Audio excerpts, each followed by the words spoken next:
কিন্তু সত্যিকার অর্থে অর্থনীতিটা আসলে কতটা খারাপ অবস্থার মধ্যে আছে সে বিষয়টা হয়তো ইন ডিটেইলস আমরা অনেকে জানি না, অনেকে ভাবি না বা অনেকে বোঝারও চেষ্টা করি না। আমি যতটুকু জানি, যতটুকু বুঝি সেই বিষয়গুলো আপনাদেরকে ধীরে সুস্থে খুব সংক্ষেপে বর্ণনা করার চেষ্টা করব। বিষয়টি খুবই গুরুত্বপূর্ণ আপনার জন্য, দেশের জন্য, পুরো আমাদের সমাজ ব্যবস্থার জন্য। আপনারা জানেন যে মানুষের হাতে অর্থ না থাকলে মানুষ পশু হয়ে যায়। দরিদ্র মানুষের ঈমান নষ্ট হয়ে যায়।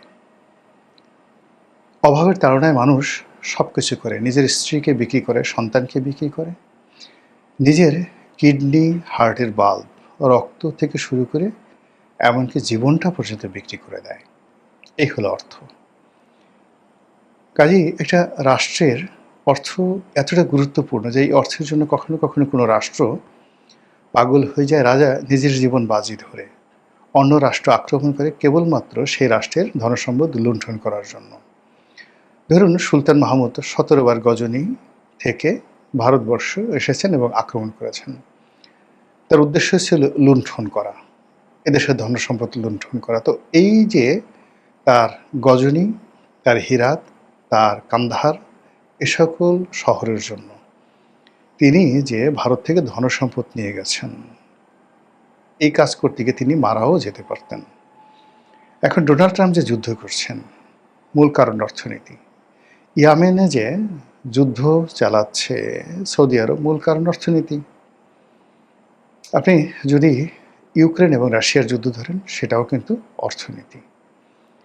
কাজে আমরা ওই সকল দেশে যে অর্থনৈতিক সংকটগুলো রয়েছে, ইরানের যে সংকট, আমেরিকার যে সংকট, তার চেয়ে ১০০০ গুণ সংকট নিয়ে আমরা যদি নিশ্চিন্তে ঘুমাই, সতর্ক না হই, যার যার অবস্থা থেকে যদি নিজেদেরকে যে সম্ভাব্য পরিস্থিতি, সেই পরিস্থিতির জন্য প্রস্তুত না করি, তাহলে প্রলয় থেমে থাকবে না।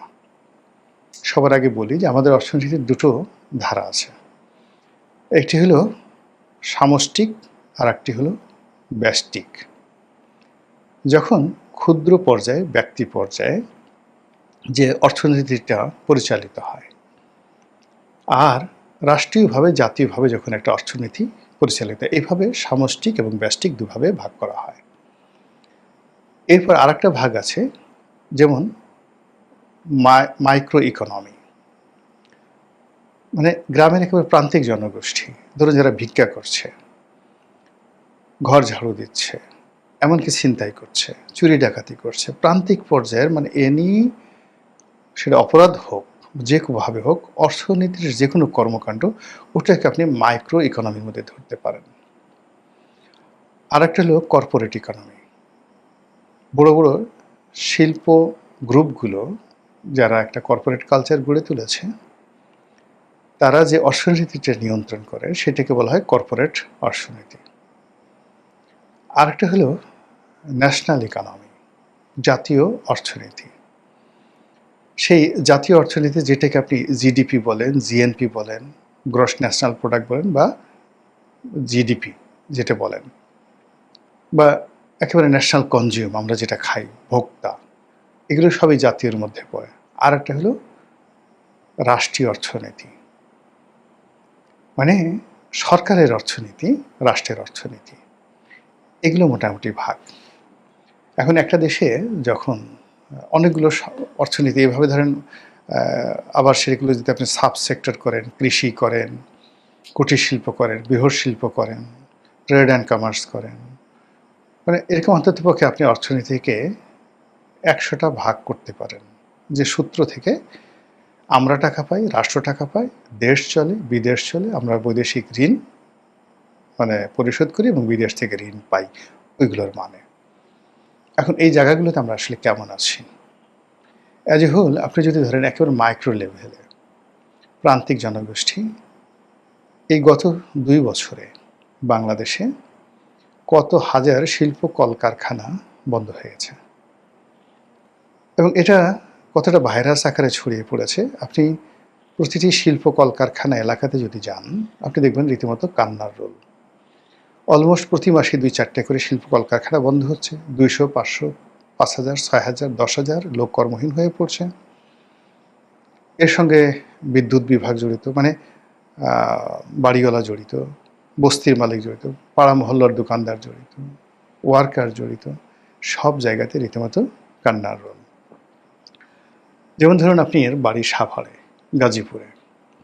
এখন সেখানে আপনার একটা বাড়ি আছে বা আপনি থাকেন, আপনি গার্মেন্টস ওয়ার্কারদের ভাড়া দেন, অথবা আপনার বাসার কাজকর্ম করার জন্য যে মেয়েটা কাজ করছে, তো এখন সেই মেয়েটা আপনি গিয়ে দেখবেন গত কয়েক মাসে কত হাজার এই কর্মী মানে তারা চাকরি হারিয়েছে।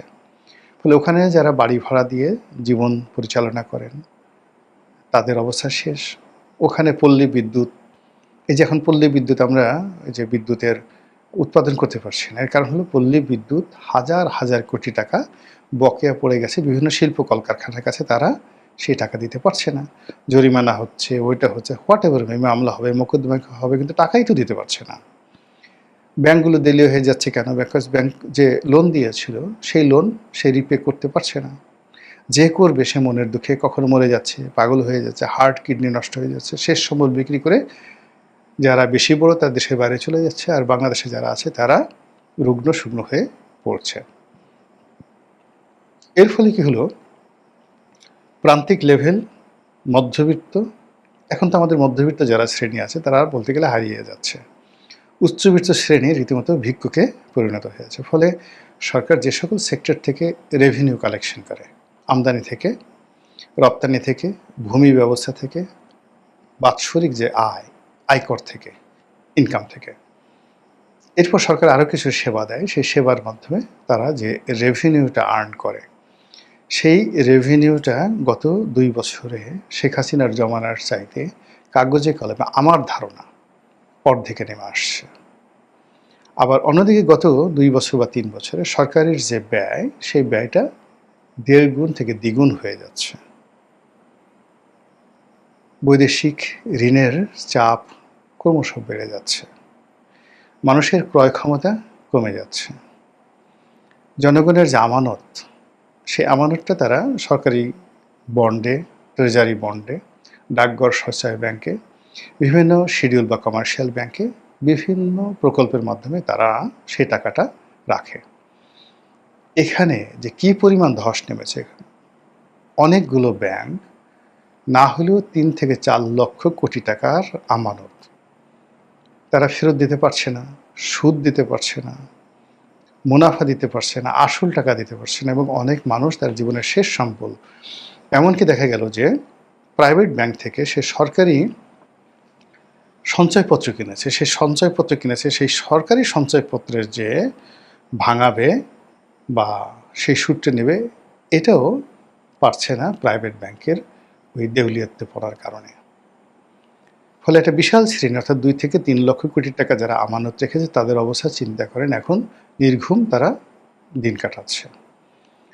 সরকারের যে বড় বড় কয়েকটা ব্যাংক আছে, একমাত্র সোনালী ব্যাংক ছাড়া রূপালী, জনতা, অগ্রণী, এর মধ্যে জনতা ব্যাংক সবচেয়ে খারাপ অবস্থার মধ্যে আছে। সরকার এগুলোকে বাঁচিয়ে রেখেছে সাবসিডিজ দিয়ে, কিন্তু আপনি কতদিন, এই নতুন সরকার আসছে বারবার ট্রেড অ্যান্ড কমার্স করে জনগণের উপর করের বোঝা চাপিয়ে আয় বাড়ানোর চেষ্টা করছে, কিন্তু এটা হয়তো 1 মাস, 2 মাস, 3 মাস, কিন্তু একটা জেনারেল যে ইনকাম গ্রোথ হবে, সেই ইনকাম গ্রোথের কোনো ব্যবস্থা বাংলাদেশে নেই। ফলে কি হলো, সরকার রীতিমতো পাগল হয়ে যাচ্ছে বা আরও পাগল হবে টাকার জন্য। এখন হয়তো স্থানীয় ব্যাংক ব্যবস্থা থেকে লোন নিয়ে মুদ্রা ছাপিয়ে, বাংলাদেশ ব্যাংক নতুন মুদ্রা ছাপিয়ে সরকারকে সাপোর্ট দেবে। এর ফলে মূল্যস্ফীতি বাড়বে, মুদ্রাস্ফীতি বাড়বে, টাকার মূল্য কমে যাবে। যে সকল দেশে মানে এইভাবে টাকা, যেমন ইরানে এই ঘটনাটা ঘটেছে যুদ্ধের আগে, যে সেখানে দেখা গেল যে এর আগে কোরিয়াতে হয়েছিল, ব্যাংককে হয়েছিল, সিঙ্গাপুরে হয়েছিল, এরকম যখন মূল্যস্ফীতি হয় এবং মুদ্রাস্ফীতি হয়, অর্থাৎ জিনিসপত্রের দাম বেড়ে যায় আর টাকার ভ্যালু কমে যায়, তখন আজকে একটা ইলিশ মাছ আপনি ধরুন, গত বছর যে ইলিশ মাছ আপনি কিনেছেন, কেজি 1 কেজি ওজনের একটা ইলিশ মাছ 1700 টাকা করে গত বছর 2025 সনে। 26 সনে এসে এখন 1 কেজি ওজনের একটা ইলিশ মাছ কিনতে আপনাকে ৩,০০০ টাকা লাগছে, তাও আপনি পাচ্ছেন না। What does it means? যে আপনার টাকার মূল্য অর্ধেক হয়ে গেছে। ২ নম্বর হলো যে গত বছর যে কজন মানুষ ইলিশ মাছ খেতে পারত, এই বছর সেটা পারছে না। তো এই যে মানুষের কনজিউম কমে যাচ্ছে, মানুষ কম খেতে পারছে, ফলে তার চিন্তা কমে যাচ্ছে, শ্রমশক্তি কমে যাচ্ছে, স্বপ্ন কমে যাচ্ছে এবং বিনিয়োগ কমে যাচ্ছে। গত একটা বছরে আমি নিজে অন্ততপক্ষে ২০ থেকে ২৫ জন যারা আমার সঙ্গে ব্যবসা বাণিজ্যে সম্পৃক্ত, যাদেরকে আমি গত ১০ বছর যাবৎ চিনি, কখনোই তারা লেনদেনে এদিক ওদিক করেনি। সেই মানুষগুলো এখন পালিয়ে বেড়াচ্ছে, টাকা দিতে পারছে না, যে যার অবস্থানে রীতিমতো দেউলিয়া হয়ে পড়েছে।